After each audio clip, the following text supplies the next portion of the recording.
শিক্ষার্থীরা সবাইকে অনলাইন ক্লাসে স্বাগত জানাচ্ছি। আশা করি তোমরা সকলে সুস্থ আছো, কুশলেই আছো। তো প্রথম বর্ষের যে সকল শিক্ষার্থী তোমরা ইতিপূর্বে আমার যুক্তিবিদ্যা প্রথম পত্রের উপরে 4টি ক্লাস তোমরা পেয়েছো। সেই 4টি ক্লাসে আমি যুক্তিবিদ্যার উৎপত্তি বিষয়ক যে অর্থ সেটা আলোচনা করেছি, যুক্তিবিদ্যার ক্রমবিকাশ আলোচনা করেছি, যুক্তিবিদ্যা সংক্রান্ত বিভিন্ন যুক্তিবিদের যে মতামত, প্রামাণ্য সংজ্ঞা এবং সেই সংক্রান্ত যে সর্বাঙ্গীন বা সার্বজনীন যে সংজ্ঞা সেটাও আমি ইতিমধ্যে আলোচনা শেষ করেছি। তো প্রথম বর্ষের যে সকল শিক্ষার্থীরা আমার পূর্বের ক্লাসগুলো দেখেছো তারা ইতিমধ্যে অন্তত যুক্তিবিদ্যা বিষয়টি কি বা এটি পড়লে এখান থেকে কি ধারণা পাওয়া যাবে বা এর মধ্যে কি কি জ্ঞানের সন্ধান করা যাবে তা তোমরা বুঝতে পেরেছো। তো গত যে ক্লাসটা আমি নিয়েছি অর্থাৎ চতুর্থ ক্লাস, সেখানে যুক্তিবিদ্যার স্বরূপ আমরা আলোচনা শুরু করেছিলাম। স্বরূপ বলতে যুক্তিবিদ্যার আসলে কি কি আছে যুক্তিবিদ্যার মধ্যে বা এই বিষয়টি পড়ে আমরা কোন কোন বিষয়ের জ্ঞান অর্জন করতে পারবো, এই সংক্রান্ত আলোচনা কিন্তু স্বরূপের মধ্যে উঠে আসবে। তো যুক্তিবিদ্যার স্বরূপ আলোচনা করতে গিয়ে প্রথমেই আমরা যেটি নিয়ে আলোচনা করেছিলাম যে যুক্তিবিদ্যাকে কি একটি বিজ্ঞান বলা যায় নাকি একটি কলাবিদ্যা বলা যায়। তো গত ক্লাসে কিন্তু এর সমাধানে আমরা এসেছি যে যুক্তিবিদ্যাকে আমরা বিজ্ঞানও বলতে পারি এবং এটাকে একাধারে একটা কলাবিদ্যাও বলা যায়, এবং মিল এবং হোয়েটলি এই সমন্বিত ধারণাটি প্রবর্তন করেছিলেন। কিন্তু পরবর্তীতে আরো কিছু প্রশ্নের সম্মুখীন আমাদেরকে হতে হয়েছে যে এটাকে বিজ্ঞান বা কলাবিদ্যা বলা যায় কিনা, এটা গেল। পরবর্তীতে যুক্তিবিদ্যার স্বরূপ আলোচনা করতে গিয়ে আমাদেরকে আরো যে সমস্যার সমাধানগুলো দিতে হবে যে যুক্তিবিদ্যাকে কি আমরা একটি তাত্ত্বিক না ব্যবহারিক বিজ্ঞান বলবো, যুক্তিবিদ্যাকে কি আমরা একটি আদর্শমূলক বিজ্ঞান বলতে পারি কিনা, অথবা যুক্তিবিদ্যাকে কি একটি আকারগত বা বস্তুগত কোন ধরনের বিজ্ঞান বলে অভিহিত করতে পারি। তো প্রিয় শিক্ষার্থীরা, আমরা আজকে প্রথম যে পয়েন্টটা রয়েছে এখানে যুক্তিবিদ্যা কি তাত্ত্বিক নাকি ব্যবহারিক বিজ্ঞান। তো এই সমস্যাটির সমাধানে আমাদের প্রথমেই জানতে হবে যে তাত্ত্বিক বিজ্ঞানটা কি আর ব্যবহারিক বিজ্ঞানটা কি। তাত্ত্বিক হচ্ছে তত্ত্বগত যে আলোচনা, অর্থাৎ কোনো একটা বিষয়ের নিয়ম নীতি পদ্ধতি এই সংক্রান্ত যে গ্রন্থগত আলোচনা সেটাই কিন্তু হচ্ছে তাত্ত্বিক বিজ্ঞান। আর এই তাত্ত্বিক বিষয়গুলোকে অর্থাৎ গ্রন্থগত অর্জিত জ্ঞানগুলোকে যখন আমরা বাস্তবে প্রয়োগ করব বা বাস্তবে প্রয়োগ করার মতো ক্ষমতা যখন আমার থাকবে বা যে বিজ্ঞানের এই জ্ঞানগুলোকে বাস্তবে প্রয়োগ করার ক্ষমতা থাকবে সেই বিজ্ঞানই হচ্ছে মূলত ব্যবহারিক বিজ্ঞান। অর্থাৎ যেটা বাস্তবসম্মত, যেটা বাস্তব উপযোগিতা যে বিজ্ঞানের আছে সেটাই মূলত হচ্ছে ব্যবহারিক বিজ্ঞান। তো যেমন আমরা প্রত্যেকটা বিজ্ঞানের দিকে যদি একটু লক্ষ্য করি, ধরো কৃষি শিক্ষা, এটা তোমরা সকলেই পড়ে আসছো, কৃষি বিজ্ঞান যেটাকে আমরা বলি। তোমাদের হয়তো দশম শ্রেণীতে তোমরা এটা অনেকের অপশনাল সাবজেক্ট হিসেবে ছিল। তো সেখানে তোমরা কি করেছো, প্রথমে তাত্ত্বিক আলোচনা করেছো, অর্থাৎ কৃষি শিক্ষা বইয়ের মধ্যে তাত্ত্বিক কিছু জ্ঞান তোমরা সেখান থেকে অর্জন করেছো। পরবর্তীতে তোমরা আবার এটার উপরে বিভিন্ন ব্যবহারিক পরীক্ষাও কিন্তু তোমরা দিয়েছো, প্র্যাকটিক্যালি সেটা কিভাবে প্রয়োগ করা যায় সেই সংক্রান্ত জ্ঞানও কিন্তু তোমরা লাভ করেছো।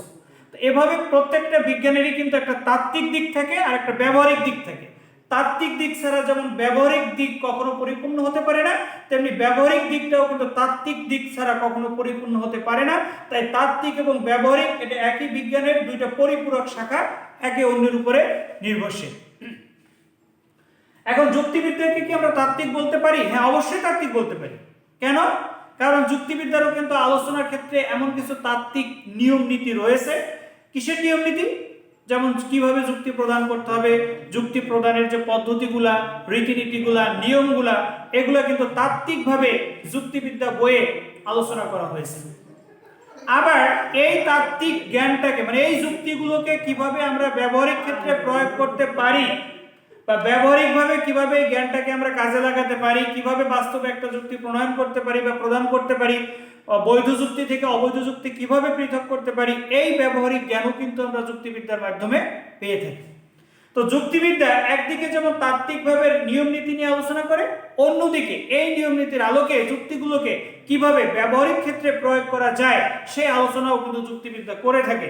এই জন্য আমরা বলতে পারি যুক্তিবিদ্যা একাধারে যেমন তাত্ত্বিক তেমনি আবার এটা ব্যবহারিকও।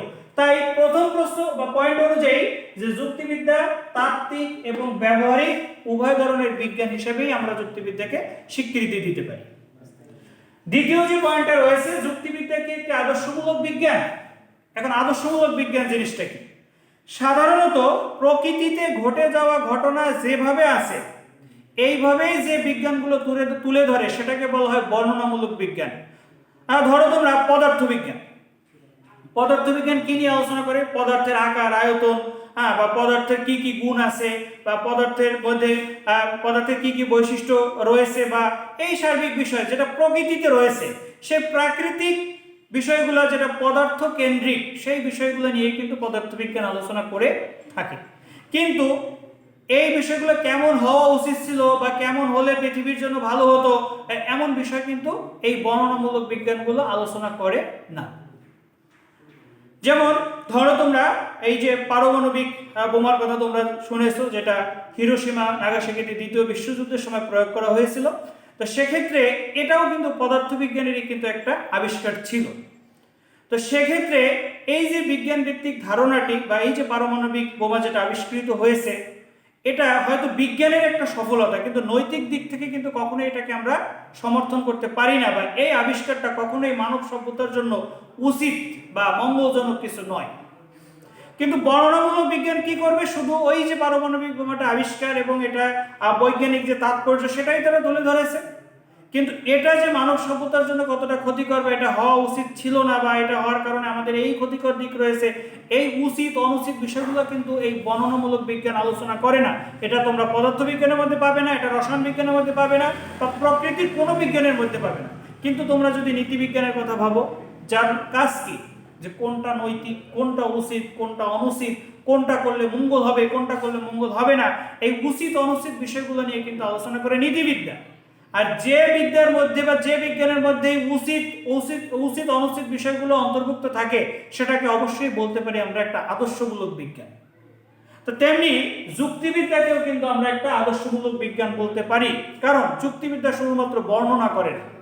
যুক্তিবিদ্যা শুধুমাত্র কোনো কিছু কিভাবে আছে বা কিভাবে ঘটেছে এটা শুধু বর্ণনা করেই তার আলোচনা শেষ করে না, বরং কি হওয়া উচিত বা কি হলে ভালো হতো, কি বা কোনটা সত্য বা কিভাবে সত্যটাকে আমরা খুঁজে পেতে পারি, কিভাবে বৈধ যুক্তিকে আমরা দাঁড় করাতে পারি, এ সকল উচিত অনুচিত ভালো মন্দ এই আলোচনাগুলোও কিন্তু যুক্তিবিদ্যার মধ্যে স্থান পায়। যুক্তিবিদ্যা কিন্তু মূলত সত্যতাকে আবিষ্কারের জন্যই তার সকল আলোচনাকে প্রসারিত করেছে। কিভাবে প্রকৃত সত্যকে জানা যায়, কিভাবে একটা প্রকৃত সত্যকে উদ্ঘাটন করা যায়, এই সামগ্রিক বিষয় কিন্তু যুক্তিবিদ্যা আলোচনা করে। আর যুক্তিবিদ্যার আদর্শটাই হচ্ছে সত্য। এই আদর্শকে সামনে রেখেই কিন্তু যুক্তিবিদ্যার সকল আলোচনা প্রসারিত হয়েছে বা এ পর্যন্ত পরিচালিত হয়ে আসছে। তাহলে আমরা যুক্তিবিদ্যাকে কি বলতে পারি? একটা আদর্শমূলক বিজ্ঞান, যার আদর্শ কি? সত্যতা, অর্থাৎ প্রকৃত সত্যটাকে জানা বা খুঁজে বের করাটাই কিন্তু হচ্ছে যুক্তিবিদ্যার মূল লক্ষ্য।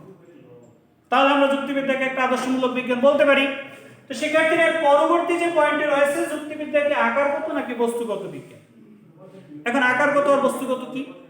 ধরো আমি আমার মোবাইলে আমার একটা ছবি তুললাম, আমার যে ছবিটা মোবাইলে আমি তুললাম এটা কিন্তু হচ্ছে আমার একটা আকার মাত্র, ওটা কিন্তু বাস্তব আমি না। বাস্তব আমি কিন্তু ওই মোবাইলের মধ্যে নাই, ওটা শুধুমাত্র আমার একটা আকার বা আমার একটা রূপ মাত্র, আমার একটা ছবি মাত্র, প্রতিচ্ছবি মাত্র। কিন্তু যখন ওই মোবাইলের ছবির সাথে বাস্তব আমাকে তোমরা দেখতে পাবে তখন কিন্তু সেটা হচ্ছে বাস্তবভাবে আমি। যেমন এই সাপোজ ধরো তোমরা যে অনলাইন ক্লাসগুলো করছো, আমার ভিডিওগুলি তোমরা ক্লাসে দেখছো, আমাকেও তোমরা হয়তো আমার কিছুটা অংশ তোমাদের এই ভিডিওর মধ্যে তোমরা দেখতে পাচ্ছ, কিন্তু সেখানে কিন্তু ওটা আমার একটা প্রতীকী রূপ মাত্র বা আমার একটা অবয়ব মাত্র বা আমার একটা আকারগত দিক মাত্র। আসলে বাস্তব আমি কিন্তু হয়তো তোমরা যখন ক্লাসটি দেখছো বাস্তব আমি কিন্তু তোমাদের সামনে নাই। কিন্তু যদি তোমরা সরাসরি ক্লাসে বসে আমার ক্লাসটা শুনতে, তখন কিন্তু আমি বাস্তবভাবেই তোমাদের সামনে উপস্থিত থাকতাম। তো এইভাবে এটাই ছিল কিন্তু তখন আমার বস্তুগত দিক, যখন সরাসরি তোমরা আমাকে প্রত্যক্ষণ করতে। আর এখন যেটা দেখছো এটা কিন্তু পরোক্ষভাবে আমার একটা ছবি বা আমার একটা আকার তোমাদের সামনে উপস্থাপিত হচ্ছে, এটা কিন্তু হচ্ছে আকারগত দিক। তো এভাবে প্রত্যেকটা জ্ঞানের শাখার কিন্তু আকারগত এবং বস্তুগত দুইটা দিকে আছে। তাহলে আকারগত দিক কোনটা?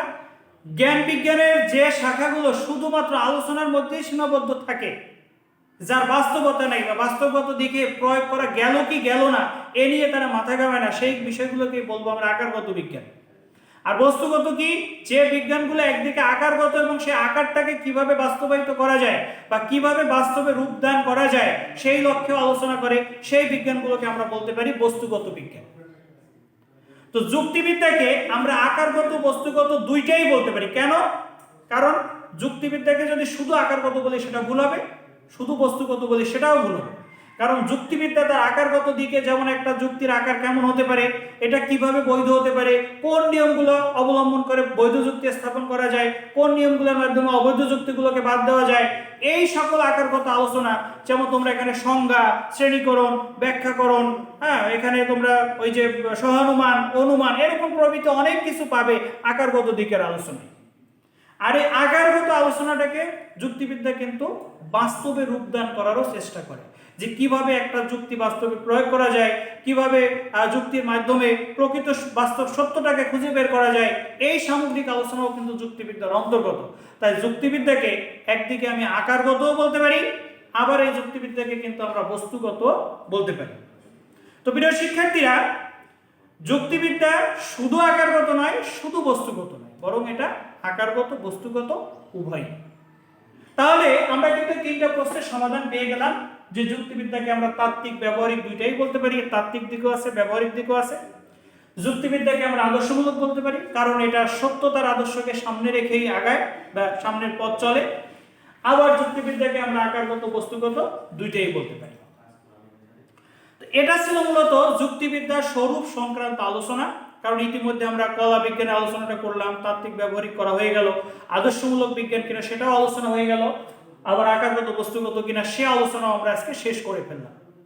তো এই প্রথম অধ্যায় থেকে তোমাদের আলোচনা প্রায় শেষ পর্যায়ে আরেকটা টপিক এখানে রয়েছে, যুক্তিবিদ্যার পরিসর বা যুক্তিবিদ্যার পরিধি। এটা আমরা পরবর্তী ক্লাসে আমি আলোচনা করব। তো শিক্ষার্থীরা, আশা করি তোমরা যুক্তিবিদ্যার স্বরূপ সংক্রান্ত আমার গত ক্লাস এবং আজকের ক্লাসের আলোচনায় কিছুটা হলেও তোমরা বুঝতে পেরেছো যে যুক্তিবিদ্যা কি বা এর মধ্যে কোন কোন গুণগুলো রয়েছে। তো তোমরা বাকি আরো বিস্তারিত করার জন্য তোমাদের পাঠ্য বইয়ের সহায়তা নিবে, সেখান থেকে বিস্তারিত জানার চেষ্টা করবে বা বিস্তারিতভাবে সেখান থেকে পড়ার চেষ্টা করবে। আর পরবর্তী ক্লাসগুলোতে আমি চেষ্টা করব যুক্তিবিদ্যার পরিসর সংক্রান্ত বিস্তারিত আলোচনা করার। তো ঠিক আছে, তোমরা সবাই আমার ক্লাসগুলো নিয়মিত দেখতে থাকো, সকলে সুস্থ থাকো, সকলে বাড়িতেই অবস্থান করো, অযথা ঘোরাফেরা না করে যে যার পড়াশোনায় মনোনিবেশ করো। তো সবাইকে ধন্যবাদ।